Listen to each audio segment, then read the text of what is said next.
get you the latest now. A hearing underway in the Supreme Court to decide whether mediation is possible in the sensitive Ayodhya title suit. Well, during the last hearing, the Supreme Court had said all mediation efforts must be made and details be kept confidential. Let's at this point hear what arguments have happened in the Supreme Court. The Hindu Mahasabha calling mediation a futile exercise and saying the court in fact should decide, and as the public will not agree for mediation.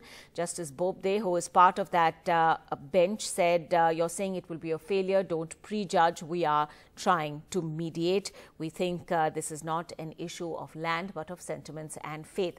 Sukirti joining us at this point with all the latest on that story. Sukirti, take us through what else has happened in court so far.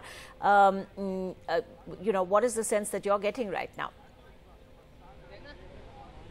Well, Ankita, the first thing that has just come in is that the Supreme Court has reserved its orders regarding the mediation. So we will not get to hear from the court today what their verdict is on whether this mediation should take place or not, and if it does take place, what should be the procedure. So the Supreme Court has reserved its orders on the mediation. That is what has happened just now.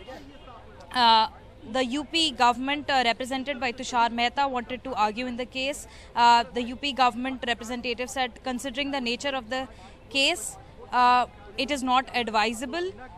Okay, so the UP government in the case, which is being represented by Tushar Mehta, has said that a mediation is not advisable in the case. He also wanted to make further arguments, but the Supreme Court has reserved its orders. So that is what we are getting from the court at this point of time. So today, if to just sum up, the parties that have said that a mediation is not advisable or it is a futile exercise, that is the Hindu parties. Firstly, it was the Hindu Mahasabha lawyer who said that mediation is a futile exercise. We've tried in the past and we failed, so we don't support it. Now the UP government lawyer Tushar Mehta also saying that considering the nature of the case, a mediation is not advisable. So these are the two parties that said that a mediation is not advisable. The parties supporting the mediation are the parties, the Muslim parties which were represented by lawyer Rajiv Dhawan in the case.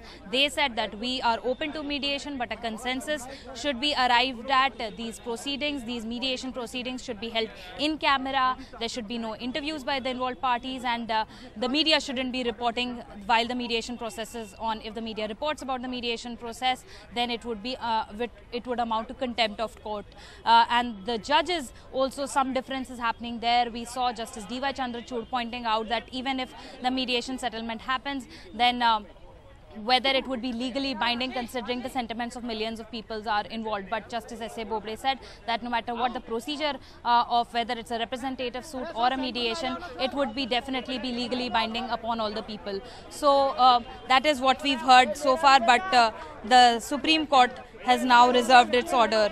But very important that the UP government, not just the Hindu and Muslim parties, but the UP government which represents Ayodhya in this case and is being represented by lawyer Tushar Mehta in the case, has said that considering the nature of the case, a mediation is not advisable. So this is very important that even from the government side, it is being said in court that a mediation is not advisable, while the Supreme Court has been trying constantly to get a mediation settlement done.